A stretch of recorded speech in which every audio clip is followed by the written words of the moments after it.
Olá, ouvintes e leitores, sejam bem-vindos à nossa leitura bíblica comentada.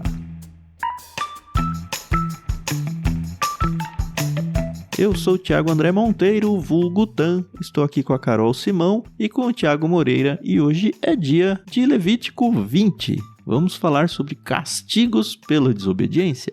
Bom dia, tudo bem com vocês? Oi pessoal, tudo bem? Aqui é a Carol Simão e pra quem tá acompanhando pelo Discord, viu que eu voltei no tempo e hoje eu tô gravando como eu gravava lá no tempo dos maias e dos incas, só no microfone do fone. Mas eu tô bem, tá tudo bem.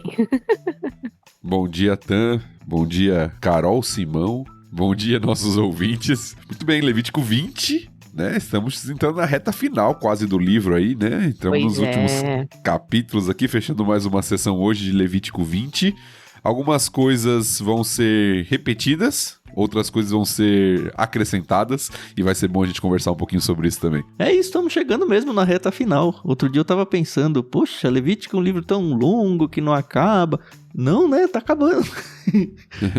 Mas as férias vão chegar antes. A gente vai fazer uma pausinha em julho, né? Mas a gente avisa mais pra frente aí nas semanas que vem sobre a nossa pausa. E a gente termina no segundo semestre, mas logo no início do segundo semestre já termina Levítico. E acho que a gente vai acabar indo pra Hebreus mesmo, né, Thiago? Por mim, eu sou voto favorável. Você já tá na campanha, né? Opa! Ô Tan, eu tava conversando com meu pai essa manhã, e aí ele tá acompanhando o LBC e tal, e aí ele falou, vocês vão terminar Levítico, vocês vão pra onde? Aí eu falei, pai, não sei, a gente ainda tá vendo aqui, mas a gente vai, muito possivelmente, pro Novo Testamento. Aí ele, quando que vocês vão gravar 2 Timóteo? Aí eu, nossa... Depois de 1ª, com certeza, né? Com certeza. Aí eu não sei se você lembra, Tan, que você fez uma tabelinha pra gente lá no início. Eu tenho essa tabelinha até hoje. E aí eu tava lá fazendo umas contas. Aí eu, olha, pai, por cima, conta aí uns 4 anos pra frente. Aí ele, mas assim não tem fim esse projeto? Eu falei, então. É um projeto que mora no coração de Deus, e Deus é eterno. Amém. A gente só vai indo. Eu já desencanei desse negócio de terminar faz muito tempo. Isso pra mim faz parte da minha vida, faz parte até da minha devocional semanal, assim, sabe? Um estudo um pouco mais aprofundado além das leituras diárias. E imagino que os ouvintes que estão com a gente aí desde o começo meio que estão nessa também, né? Só faz parte da vida, igual escovar o dente, igual tomar banho ou ouvir o LBC uma vez por semana. Que bom, é uma boa prática. Só espero que escovar o dente e tomar banho não seja uma vez por semana. Por favor.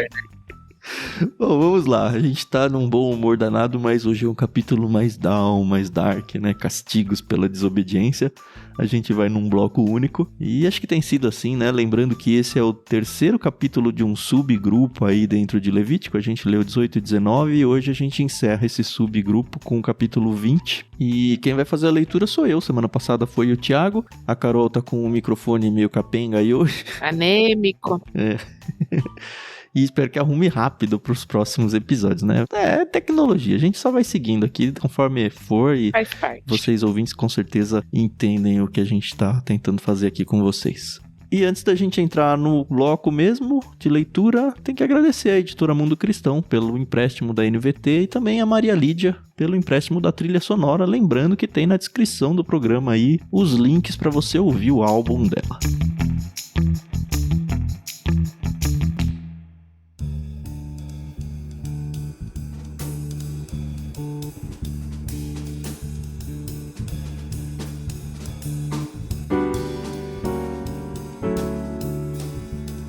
Estamos prontos então, capítulo 20, vou fazer a leitura, Levítico 20, vamos lá.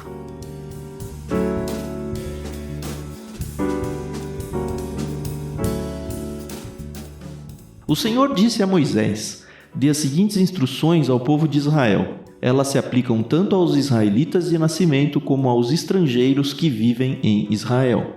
Se algum deles oferecer seus filhos como sacrifício a Moloque, será executado. Os membros da comunidade o apedrejarão até que ele morra. Eu mesmo me voltarei contra ele e o eliminarei do meio do povo, pois contaminou meu santuário e desonrou meu nome santo ao oferecer seus filhos a Moloque.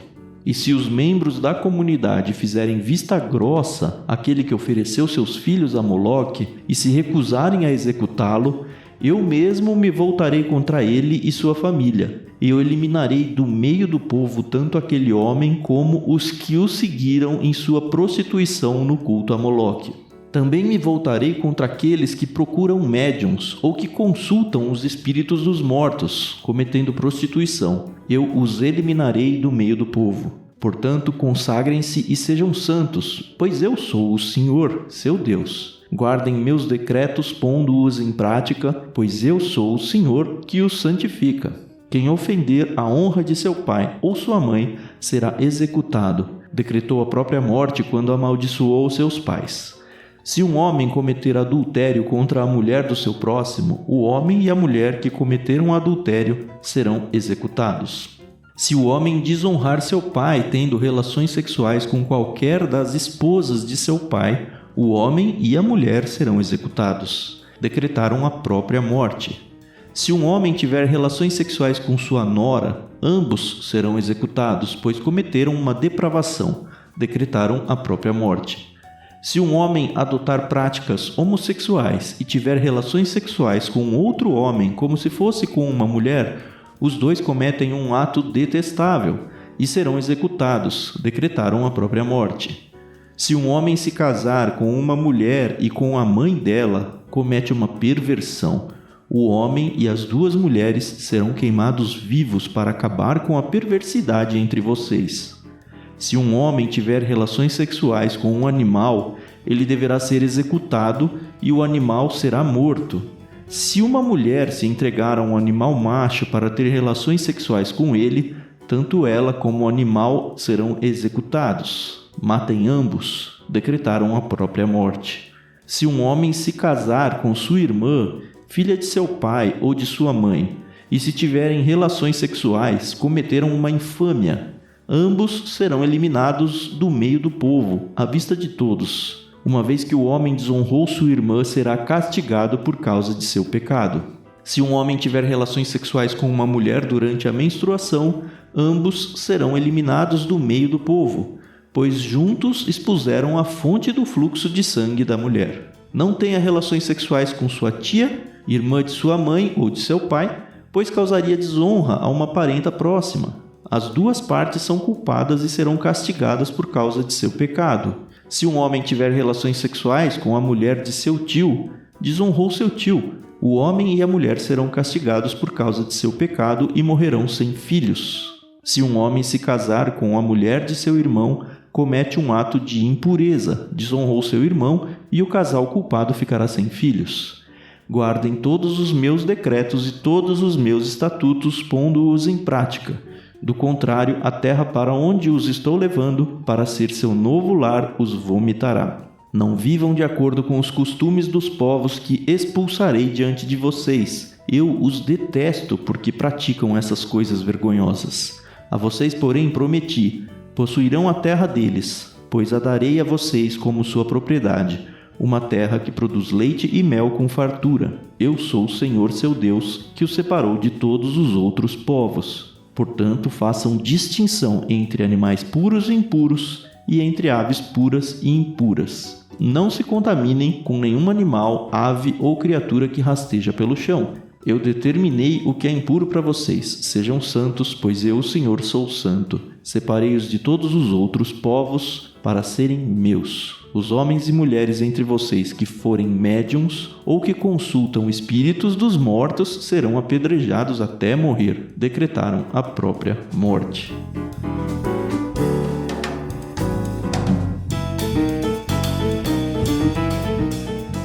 Cara, a pena de morte come solta nesse capítulo, né? Pois é. Que doideira. E muito pecado do capítulo 18 reaparece aqui, né? É um capítulo meio recapitulativo. Sei lá se existe essa palavra. O que eu li, né, de alguns comentaristas para fazer a distinção é que neste capítulo a grande diferença de fato se encontra na descrição de como os pecados deveriam ser punidos. Que morre. morre. Todo mundo, né? Não só, tem outras coisas aqui. Mas das consequências, né? Porque Sim, lá no sim. capítulo 18, é aquela distinção, até citei isso no último episódio que a gente gravou, que os teóricos fazem as duas formas em que aparecem os mandamentos na Bíblia. Uma é aquela forma que é chamada de... Puxa, me fugiu o nome agora. Mas uma é aquela forma que aparece em forma de mandamento mesmo. Faça isso ou não faça aquilo. Afirmativo, Uhum. assim, né? Ah, lei apodídica é o nome técnico. Nossa, essa é nova pra mim, não lembro disso, não. Faça isso, não faça aquilo. Uhum. E a outra lei é a casuística, Hum. que é o que aparece mais nesse capítulo, que apresenta como se fosse um caso. Se um homem fizer tal coisa, então vai acontecer isso. Nesse tipo de lei aparece a consequência, Entendi. que é o que a gente está vendo aqui. Então parece que esse capítulo ele é uma expansão do capítulo anterior, mostrando as consequências e como o próprio povo deveria lidar com aquilo que era proibido. Sim. Não o anterior, né? 2 pra trás. É isso, 2 pra trás. 18, isso aí.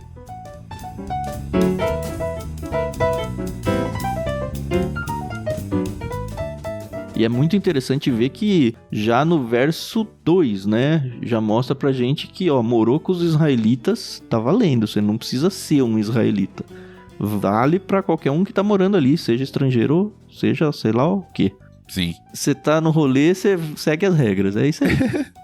É, mas de fato é, né? Você tá dentro de uma nação. Imagina o seguinte, se você vai morar num outro país, você não pode fazer o que você quer, você tem que seguir as leis daquele país, né? Sim. Sim, sim. É basicamente isso. Além do contexto, evidentemente, religioso, de que, diferente da nossa época da igreja, onde a igreja está espalhada pelo mundo, Israel muitas vezes aglutinava pessoas que começavam a crer no Deus de Israel. Sim. Né, de vez com Raabe, com Ruth, com outras pessoas na escritura que passam a crer no Deus de Israel e vivem como israelitas mesmo não tendo nascido em Israel. Lembrando que aqui eles estão fundando a nação, né? Eles Sim. não têm terra, ainda não tem rei, isso vai vir lá pra frente. Mas eles estão vivendo sob o regime de uma teocracia. Já tá supondo aqui, ó, vocês vão ter sim um território e vocês precisam de um conjunto de leis para se organizar até como sociedade. Sim. E pelo visto, sacrificar crianças aqui era uma prática que os outros povos faziam, né? Que Deus fala, ó, por favor, né? Pelo amor a mim, não faça. Esse sacrifício pro Moloque, né? Eu acho que a gente falou dele, não lembro se foi no último ou no penúltimo. Foi no penúltimo, foi no 18. Lá no 18 que aparece a proibição. E aqui amplia um pouco, né? Aham.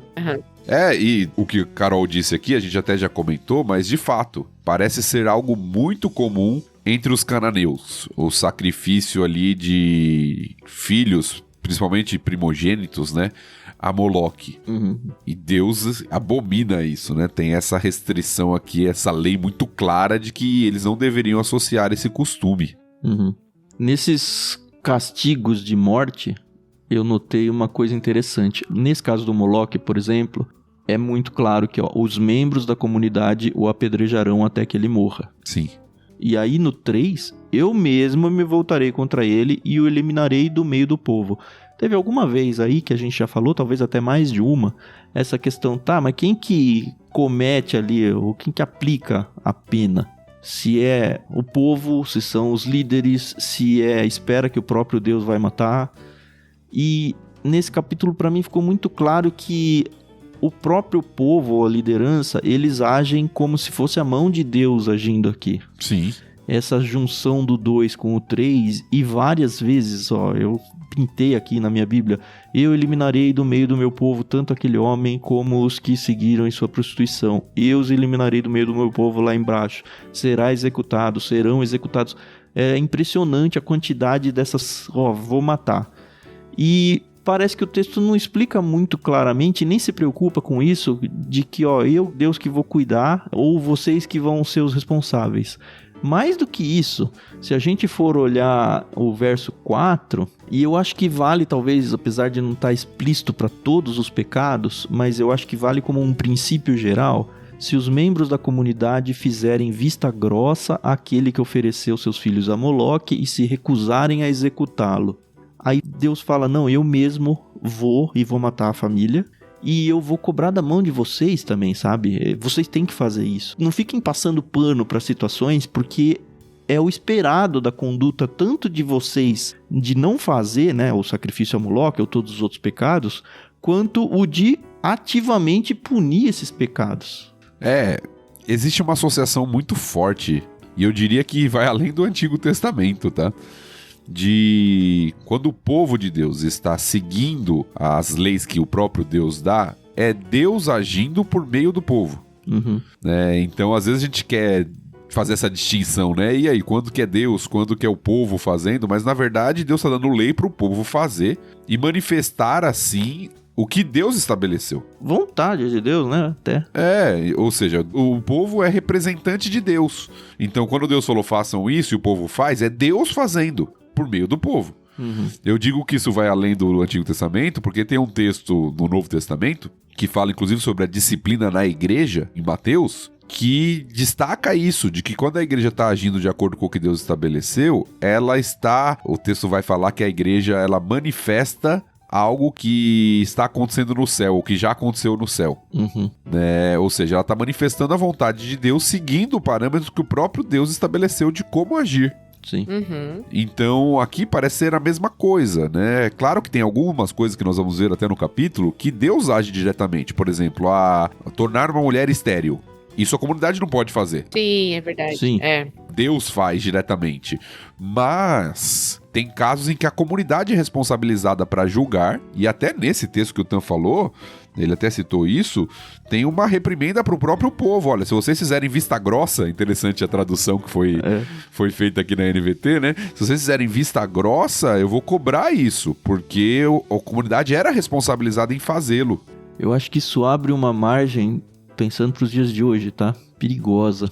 Porque tem várias coisas aqui em que a nossa sociedade atual age contra as leis de Deus. Várias. Enfim, não preciso nem reler aqui, vocês conseguem entender isso. Nós somos povo de Deus. O Tiago acabou de citar que, olha, no Novo Testamento, isso ainda aparece. Essa questão do próprio povo de Deus disciplinar as pessoas que estão indo contra a vontade de Deus. Ao mesmo tempo, a gente não vive num regime de governo teocrático hoje. Sim. A gente vive num regime de governo, no Brasil aqui, democrático. Enfim, não sei que país você está ouvindo isso. Talvez o seu regime de governo seja outro. Mas até onde eu sei, eu imagino que não tenha nações hoje no mundo que sejam publicamente teocráticas. Será que tem isso? Existem países que misturam muito forte a questão religiosa com o Estado. Sim, mas ainda assim tem um Estado, né? Exatamente. Porque o próprio Israel vai deixar de ser teocrático e vai se tornar uma monarquia daqui a pouco, né?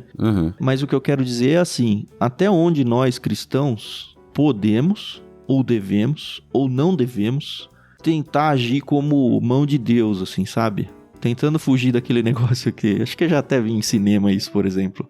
O cara fala, eu não sou Deus pra perdoar, mas eu posso promover o encontro, sabe? E aí... Mas eu acho que vocês estão chegando, né? Porque assim, Sim. A gente não é a sociedade, a gente não representa a sociedade, mas a gente é uma igreja, talvez uma igreja local.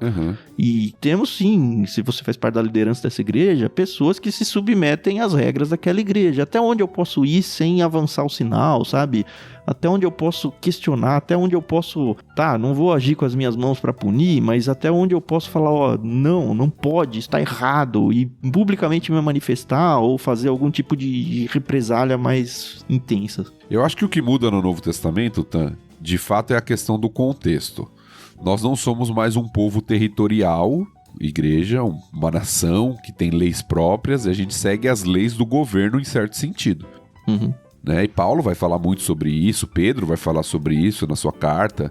O próprio Senhor Jesus ensina sobre isso dentro de um contexto romano que deveria ser respeitado até certo ponto, desde que não infringisse leis do próprio Senhor. Certo. Então nós somos chamados a honrar, e a obedecer os nossos governantes nessa questão social.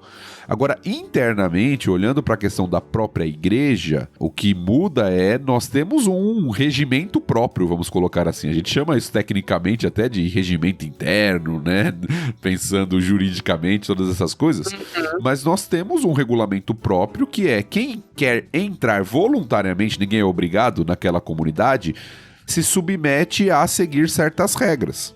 E essas regras estão baseadas na Escritura. Sim. Então, todo o regimento interno de uma igreja vai, ou deveria pelo menos, seguir isso. Olha, aqui a gente não aceita isso, por quê? Porque está baseado na Bíblia.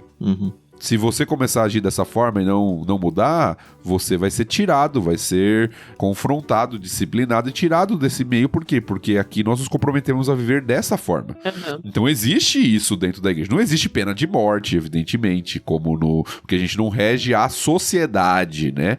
A gente tem um regimento interno que está sob de alguma forma, as leis do governo, mas em algumas questões vai contrário a alguns princípios da própria cultura.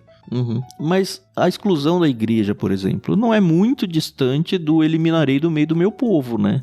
Num certo contexto, isso faz algum sentido ainda como, beleza, eu não tenho nem poder, nem responsabilidade de pena de morte sobre uma pessoa, mas eu posso forçá-la a se afastar da nossa comunidade local. Eu sempre penso que a exclusão na Bíblia é sempre o último passo. Sim. Toda tentativa de disciplina na Bíblia é sempre na tentativa de restaurar, ganhar o irmão, como Mateus fala. E é quando a pessoa fala assim, olha, eu não quero.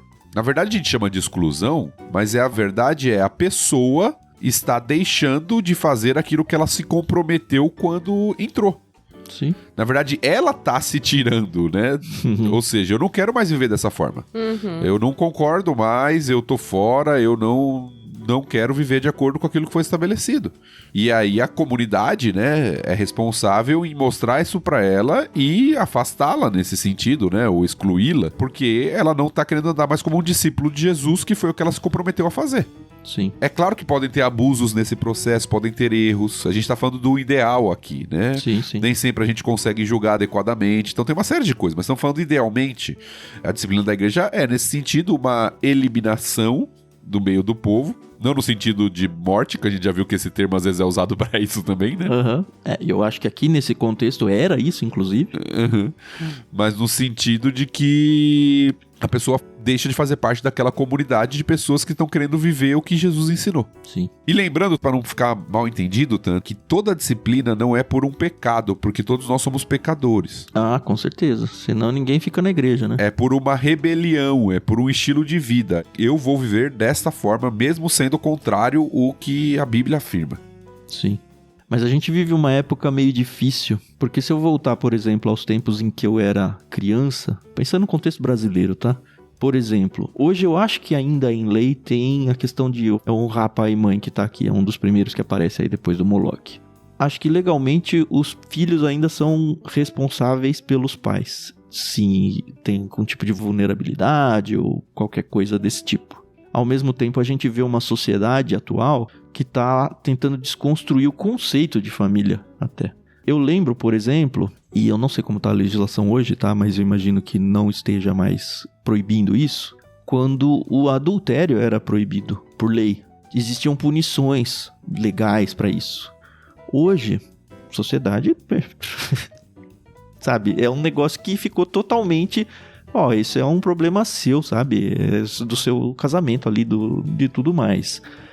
Teve uma época, eu não sei, eu tô dando exemplo sem estar embasado no contexto legislativo atual, tá? Mas teve uma época em que uniões homossexuais eram proibidas por lei.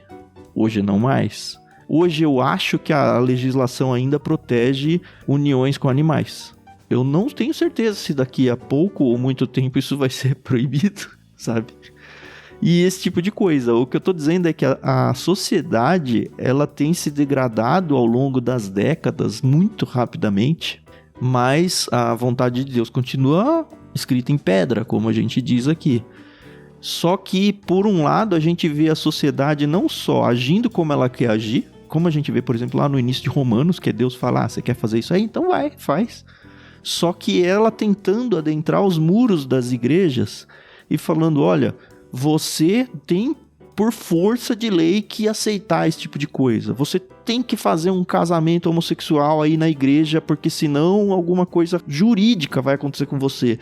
Você tem que ter um banheiro que atenda 3 sexos. Você tem que fazer um recasamento. Coisas que, como eu falei, na Bíblia estava escrito em pedra o tempo todo. Por que a gente não pode... Tudo bem, eu entendo que eu não sou o dono da sociedade e eu não posso forçar isso na sociedade. Mas a gente está caminhando para um espaço onde a gente se sente tão acuado que talvez a gente se sinta obrigado a ir contra o próprio Deus para poder continuar existindo, sabe? Isso me incomoda e me preocupa demais. ou voltar ao que a gente vai ver na época do final do Novo Testamento, de desafiar o Estado em algumas questões que o Estado está querendo nos fazer ir contra Deus. Foi a grande questão que gerou a perseguição dos cristãos. Eu acho que vai ser inevitável isso, né? Sim, não nos exemplos que o Tan deu, porque era um outro contexto e outras situações, mas de que a sociedade romana começou a falar para os cristãos, olha, vocês têm que adorar César, porque César é o imperador. E os cristãos falaram, não, nós adoramos somente, só existe um Senhor para nós, que é Jesus Cristo. E aí eles foram perseguidos por causa disso. Não, mas tem uma lei que tem que adorar o César. Exatamente. Então vou desrespeitar a lei. É isso aí. É aquele princípio que aparece em Atos, né? Que antes importa obedecer a Deus do que aos homens. Nós somos chamados a ser respeitosos e obedecer aos nossos governantes e às leis do país em que vivemos, desde que elas não contrariem a autoridade maior. Sim, não fere, né? Que é o próprio Deus. Deus instituiu as autoridades, né? Então nós somos leais, em última instância, à maior autoridade, que é Deus. Quando há uma contradição entre a autoridade humana e a autoridade divina, nós ficamos com a autoridade divina. A gente olhando assim, dá um pouco de medo, né, do que pode acontecer com a gente, mas ao mesmo tempo a gente tem que ter a confiança, né, de que a gente está servindo um Deus justo, um Deus vivo, e nós não estamos isentos, né? Um Deus que cuida de nós, né? Isso. Acho que o brasileiro tá um pouco mal acostumado, né, por vivermos num país onde não tem a perseguição, onde a gente pode ter a nossa própria religião, né, então a gente às vezes, não estou desejando que a gente passe por isso, mas estou falando que pode acontecer, Pode acontecer. a qualquer minuto. Se a gente for olhar para as profecias, vai caminhar para isso mesmo, né? Não sei se no Brasil aqui, mas primeiro que a fé vai se esfriar. Isso, no fim das contas, até acaba mostrando quem de fato é o cristão autêntico ou não. Mas o futuro, pensando aqui no plano terreno, para quem seguir de verdade a Cristo, é só cada vez pior, né? Não sei se a gente vai estar vivo para ver esse tipo de coisa, mas com a velocidade das coisas andando, talvez, viu? Talvez. Pois é. A questão é se a gente vai estar disposto a sofrer um processo, a colocar a nossa liberdade em risco por causa de Cristo. Eu espero que, se for testado, eu passe nessa prova. Mas não é uma prova fácil de prestar, não. Sem dúvida. É, verdade.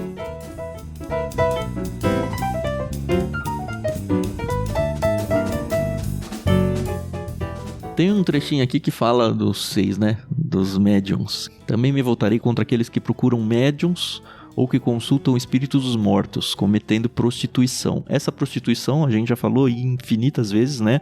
Essa questão da prostituição cultural, tá? Eu os eliminarei do meio do povo, beleza? E aí, o que eu anotei aqui pra mim, né? A punição por consultar um médium é a mesma por ser um médium. Vocês já tinham pensado nisso? É a morte. Eu me voltarei contra aqueles que procuram médiums ou que consultam espíritos mortos. Assim, num certo sentido, pela Bíblia, quem compra um celular roubado é tão criminoso quanto o cara que roubou, sabe? Eu acho isso muito bom de estar na Bíblia. E quando eu leio esse texto, né, não sei se vem à mente de vocês, mas a primeira coisa que me vem à mente é Saul, né? Ah, com certeza, né? É verdade. Saul e Samuel, né? Chegaremos lá um dia, era Samuel, não era Samuel? Mas... não, nem nessa questão. Eu sei, mas vem à mente esse episódio, e quando esse episódio vem à mente, é isso que eu trago pra minha lembrança também. Sim. Mas eu entendi. É interessante porque Saul, ele tinha dado uma ordem lá como rei, né, de acabar com os médiums. E aí lá no final da vida, no desespero dele, o que ele vai consultar? Os médiums. Uma médium, né? É terrível isso, porque às vezes a gente lê essas leis aqui de Levítico e a gente pode ter a ilusão de que o povo sempre obedeceu essas leis. Que era tudo certinho morar lá em Israel, né? Mas na verdade o que a gente olha é que a obediência ela foi mais a exceção do que a regra. Uhum. Não muito depois desse tempo aqui, né, quando a lei está sendo dada, logo depois que o povo entra na terra e morre Josué, nós temos o período dos juízes. Sim, que cada um fazia o que queria, né? Esse é o refrão do livro. Não tem rei em Israel, cada um faz o que acha reto aos próprios olhos, ou seja, ninguém está seguindo lei nenhuma. Tanto é que você vê algumas bizarrices no livro de Juízes, né? Acontecendo. Inclusive de sacrifício de filha, né? A gente falou de Moloque agora, né? E de outras coisas, assim, que você fala assim, que loucura. O povo não sabe o que... Não, muito. Você fala, como assim? Isso aqui é o povo de Deus, né? Eu não quero ser isso aí, não. Exatamente. E as pessoas falam isso da igreja hoje, hein? Gente de fora olhando pra nós, falando, Sim, isso aí sim. que é ser cristão? Eu não quero isso pra mim, não. Sim. Só pra gente fazer a gente pensar que as leis estão aí, Deus dá, elas são severas, tem uma série de consequências, mas mesmo assim o povo, na maioria das vezes, não foi obediente a essas leis aqui, né? Por isso que Israel muitas vezes é chamado de um povo de dura cerviz, né? E coisas do tipo. Uhum.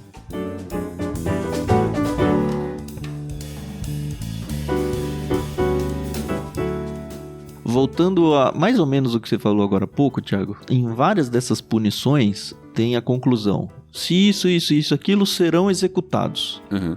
Decretaram a própria morte. Quando você estava falando da exclusão, não é que a igreja exclui, é que a pessoa mesmo se exclui. E isso aqui meio que aparece várias vezes também. Olha, ela vai ser morta, mas ela não é uma coitadinha que foi penalizada. Ela que decretou a própria morte, porque ela sabia da regra. Isso é algo muito interessante, Tan, porque geralmente o que acontece hoje no meio da igreja é essa questão.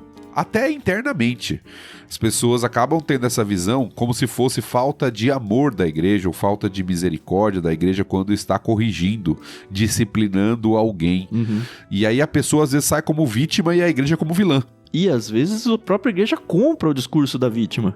É, isso que eu tô falando. Sim. Sendo que o que acontece é justamente isso. Olha, você quer entrar nessa comunidade voluntariamente? Aqui nós seguimos isso, você deve viver assim, assim, assim. E a pessoa aceita, não, eu quero. Aí ela começa a fazer o contrário. E aí se a igreja fala assim, não, você não pode fazer assim, pra você viver, você não pode viver aqui dentro dessa forma, a pessoa se acha injustiçada.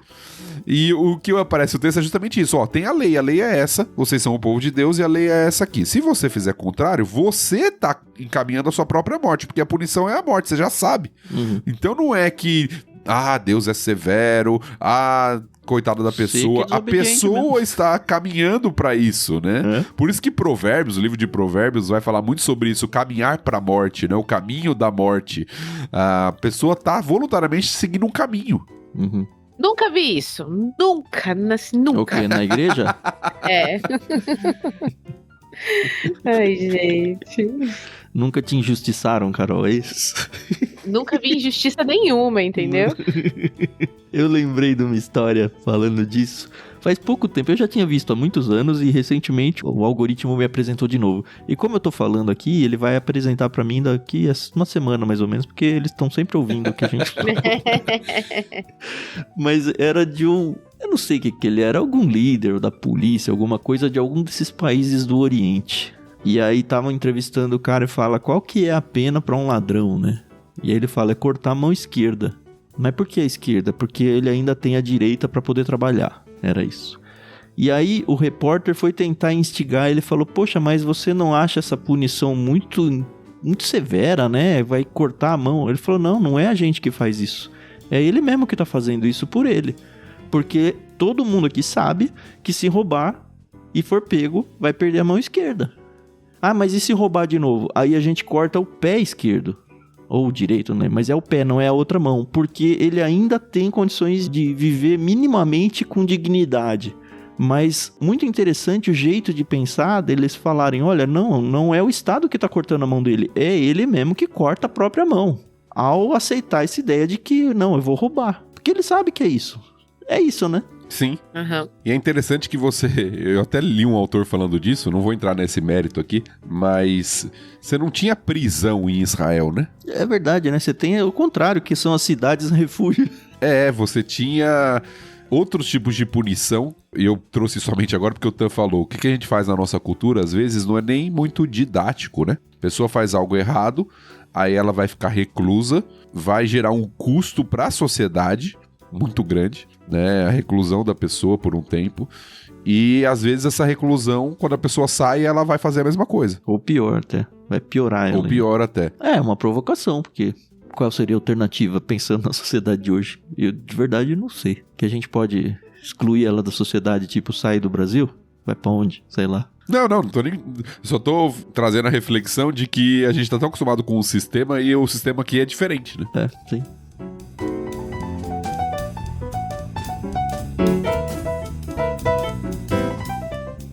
Agora, um ponto que eu acho interessante, o Tan até pincelou isso, e os próximos versículos aí que vão falar basicamente sobre isso, sobre relações familiares, né, e questões que envolvem sexualidade e tudo, como a lei de Deus tinha um papel protetor da família. Muito mesmo. Diferente da nossa cultura, como o Tan falou, em que isso está sendo cada vez mais banalizado, até por uma destruição da família mesmo, né? Sim. Do conceito de família. A gente vive frases tipo, dentro do quarto aqui ninguém se mete. Cara, não, aqui, ó, tem a proteção aos pais, tem a proteção aos tios, tem a proteção tudo. É muito interessante mesmo. Uhum. O que na nossa cultura é visto como algo de cunho pessoal, né? Privado, né? Privado, ali era visto como algo nacional mesmo, né? Uhum. A preservação do povo dependia da preservação das famílias. Mas depende, né? Sim. Se a gente for ver aí pensando no longo prazo, porque uma coisa assim, não, mas é esse relacionamento, e a nossa tendência é olhar essa questão pontual, porque eles se amam, porque isso, porque... Não, cara, olha para uma sociedade. As famílias se protegem, as famílias procriam, geram a próxima geração vem com valores que foram ensinados pela geração anterior. Se você quebra ali, você quebra todo o sistema, que é o que a gente tá vendo, né, infelizmente.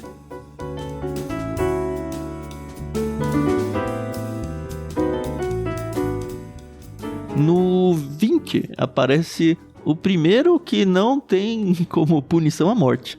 Não sei se eu anotei errado, mas pelo menos foi o que me chamou a atenção. Que é se um homem tiver relações sexuais com a mulher do seu tio, desonrou seu tio. O homem e a mulher serão castigados por causa do seu pecado e morrerão sem filhos. Aí você fala, ufa, Ufa, né? Mas seriam inférteis ali, né? Isso, lembrando que isso era algo muito severo na sociedade israelita, né? Algo, você, não é que nem hoje que pessoas optam por não ter filhos, né? Na sociedade israelita, uma mulher estéril era uma tragédia. Maldição, né? Isso, era considerado uma maldição. Sim, e é uma punição pontual para eles, nessa questão deles serem humilhados até diante da sociedade, e dentro do que eu falei agora há pouco aí, é uma punição também que meio que corta o mal pela raiz, porque se não tem descendência, essa prática aí, ela meio que vai cortar esse ramo da árvore, sabe? Você não vai ter aí uma sequência de que, esses relacionamentos errados aí vão frutificar. Não vai. E aqui não parece ser um caso de adultério, tá? Não é. Porque o adultério já foi previsto com pena de morte. Sim. Aqui parece ser casar com a esposa do tio depois que o tio morreu, provavelmente. Também era proibido. Eu vi até que alguns casos de divórcio e tal, mas... sim. Eu não fui lá e fiquei com a minha tia, que meu tio tá do meu lado, sabe? Não, exatamente. Que é a mesma coisa do versículo posterior, que é com a mulher do irmão. Sim, lembrando que tem o levirato, a gente já falou também, né? Deuteronômio 25, 5 e 6. Também mencionamos lá no capítulo 18. Sim. Aliás, tem um negócio que eu acho que a gente não lembrou, pelo menos eu não lembro da gente ter lembrado, do João Batista, né?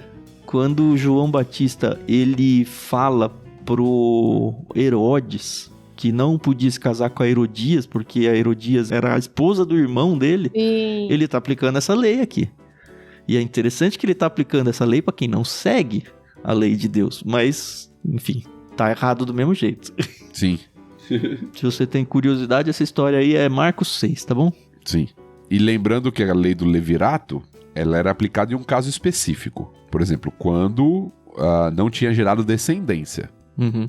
Né? Então, por exemplo, o irmão que morreu já tinha filhos, então não tinha mais a lei do levirato. A lei do levirato tinha o propósito de gerar descendência. Tanto que o filho era considerado do irmão, nem dele era, né? Exatamente.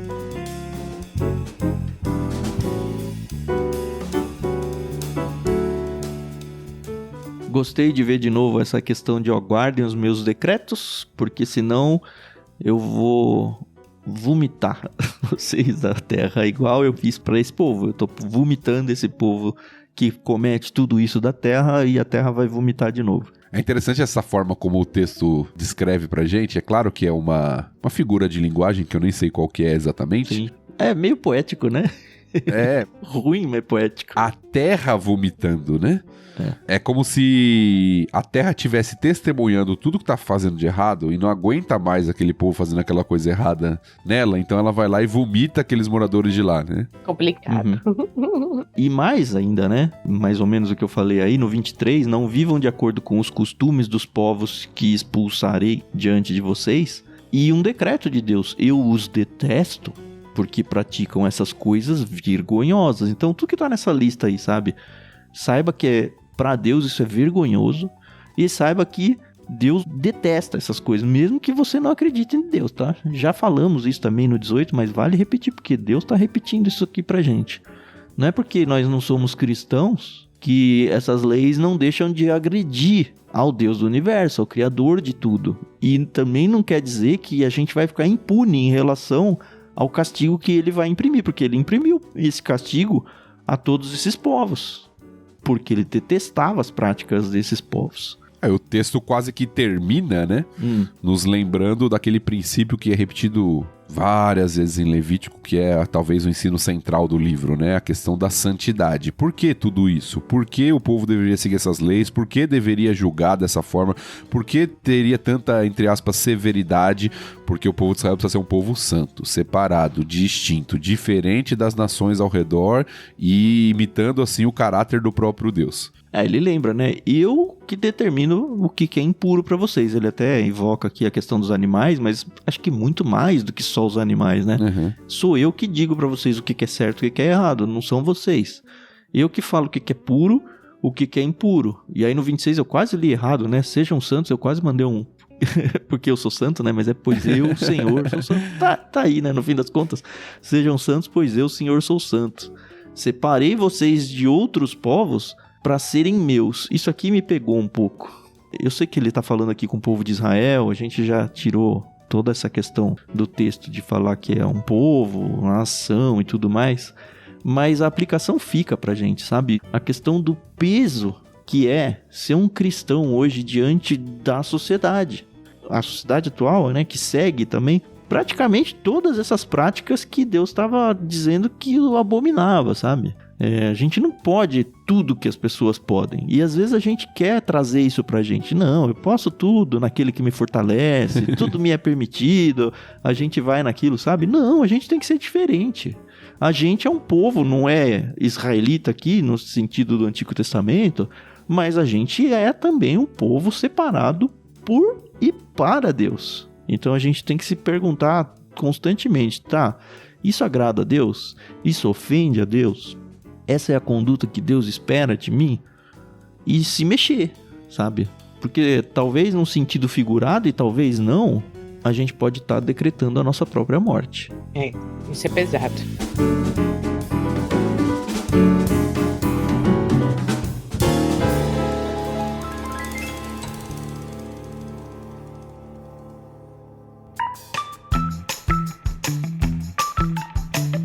Era isso que eu tinha. Vocês têm mais alguma coisa, não? Não, acho que era isso mesmo.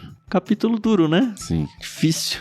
Mas acho que necessário. Eu gosto de quando a Bíblia bate em mim, sabia? Não sei se vocês são muito a favor desses capítulos. Mas a gente acaba crescendo e se arrumando nas partes que precisam ser arrumadas, né? Sim. É muito gostoso ficar lendo aquele salmo onde só exalta, exalta, exalta. Mas quando a gente vem pra textos assim também é interessante. A Renata sempre que prega, ela fala, nossa, mas você bate também nas pregações? Eu falo, as pessoas... Deus faz isso com a gente direto, sabe? Talvez uma característica minha, mas eu prefiro até, sabe? O ser humano já é exaltado toda hora, por tudo quanto é lado, sabe? Às vezes precisa um pouco do equilíbrio, eu acho. Eu tô aqui pra isso. Podem contar comigo. Eu só tenho que tomar cuidado pra não ser aquele cara que vai na trave do cara do olho e não tira a minha, né? Sim. Aliás, não, vai no cisco e não tira a minha trave, né? Isso. Tomar esse cuidado. Mas aí eu tenho 2 amigos aqui que eu encontro toda semana que podem fazer isso comigo, tenho a liberdade pra isso. Espero que vocês ouvintes tenham esses amigos perto aí também, viu? E sejam bênção na vida das pessoas e deixem as pessoas ser bênção na sua vida. Quando as pessoas vierem falar pra você alguma coisa na igreja, não seja aquele cristão que a gente mencionou aqui que, eu sou vítima. Não, a pessoa tá preocupada com você, sabe? Eu prefiro uma pessoa brava comigo porque tá preocupada do que uma pessoa que finge que é minha amiga, mas não me ajuda a melhorar. Sem dúvida. Provérbios fala muito disso. É isso então. Semana que vem a gente volta, capítulo 21. Instruções para os sacerdotes. A gente vai voltar um pouquinho para esse contexto que foi lá mais ou menos no início do livro. Seguindo aí para a reta final, né? Muito legal. Queria agradecer a galera do Discord, Raíssa, que ficou com a gente aqui, o Humphrey, faz tempo que o Humphrey não acompanha a gente aí, estão ouvindo aí. A Raíssa até comentou agora um pouquinho, infelizmente é o que está faltando nas igrejas de hoje, nas pregações. Hoje em dia só falam de bens materiais e prosperidade, e é infelizmente mesmo, né? Mas a gente pode ser um pouquinho diferente e fazer a diferença também, mesmo que pouca gente, mas Deus com certeza vai ficar feliz com a gente se a gente seguir por esse caminho aí. É isso, obrigado, viu, Carol? Obrigado, Thiago. Agradeço aos ouvintes que estão com a gente aí, completando quase 1 hora de audiência e seguem com a gente, né, semanalmente. Muito bom ter vocês aí do outro lado. A gente faz isso para abençoar a vida de vocês mesmo e que Deus continue nos dando a honra de seguir com isso, tá bom? Até semana que vem. Tchau, tchau. É isso aí, pessoal. Eu agradeço muito a paciência, a audiência de vocês e a gente se ouve no próximo episódio. Até mais. Valeu, pessoal. Esperamos vocês em Levítico 21. Até semana que vem. Um abraço.